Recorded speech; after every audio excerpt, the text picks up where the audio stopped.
Hi, hello, how are you? How's your day? I hope you're going very well. This is another video to offer you a different look on number line help. Very similar to the video I already posted, but maybe you just wanted to look at it one more time with a few different problems. Here you go. Like before, we're going to start off with comparing numbers on a number line. Here we have -2 and -3, and they want to know which sign makes the statement true. Bigger than, less than, equal to, let's see. Well, first find -3. There we go. And find -2. On a number line, the smaller number will always be furthest to the left. And which number do you see is furthest to the left? -3. So that's the smaller number. That means -2 is bigger, which means you got to bubble in this guy so that we're eating -2. But Mr. Graham, I thought 2 was bigger than 3. You're right. I mean, sorry. You're wrong. 2 is not bigger than 3. 2 over here. Oh, sorry. 2 over here is not bigger than 3. But we're talking about negative numbers. In negative land, negatives are smaller. So if you've got a big negative number, that's actually smaller than a little negative number, which is only confusing if you think about it too hard. The truth is, the biggest negative is always the smallest number. Alright? So -3 is smaller. That means the alligator head eats the bigger number, which is -2. Alright, let's move on.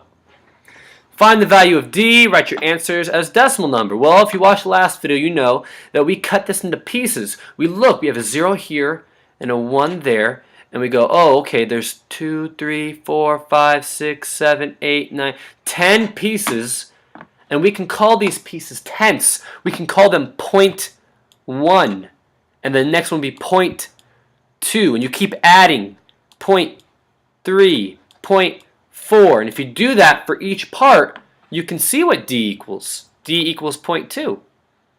Down below, we've got the exact same thing. I'm going to pause a second and give you a chance to get this right. It's between 0 and 1. That's helpful.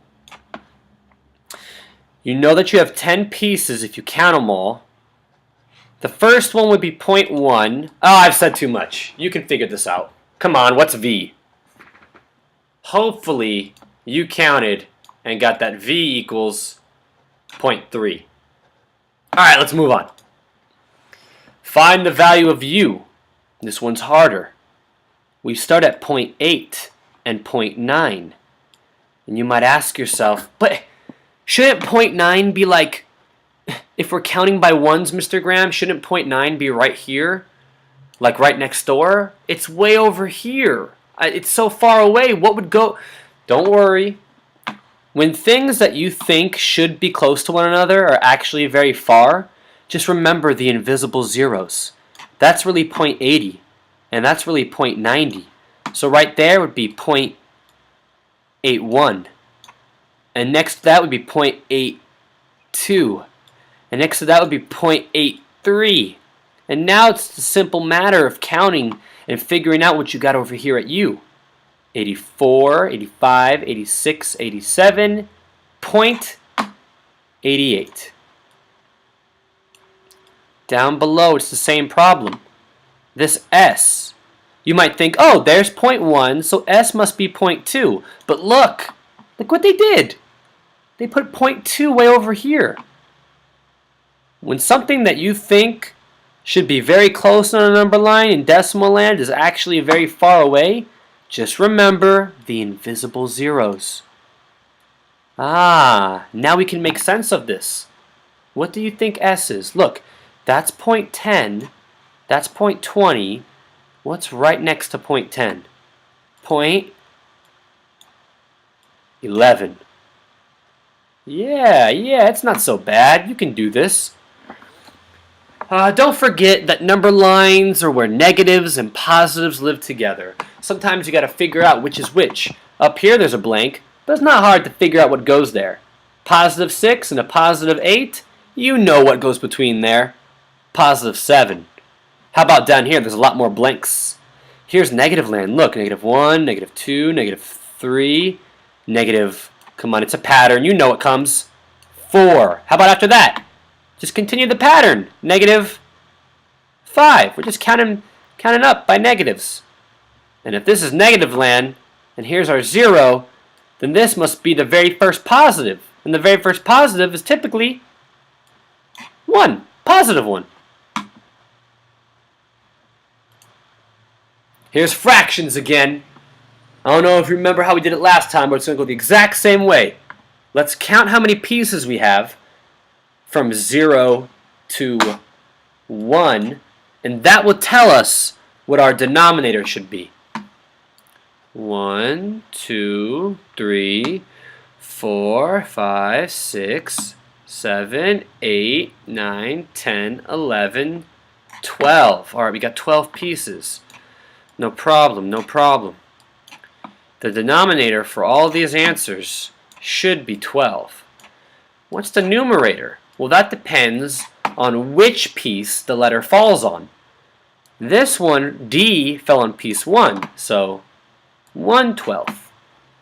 We got 2, 3 for C, 3/12. 4, 5 for A, 5/12. Where are we? 5? Okay. 6 and 7 for B, 7/12. It's not so bad if you just think of it as pieces and how many pieces do you have to count to get to the letter. Here's a sneak peek at your second pop guide.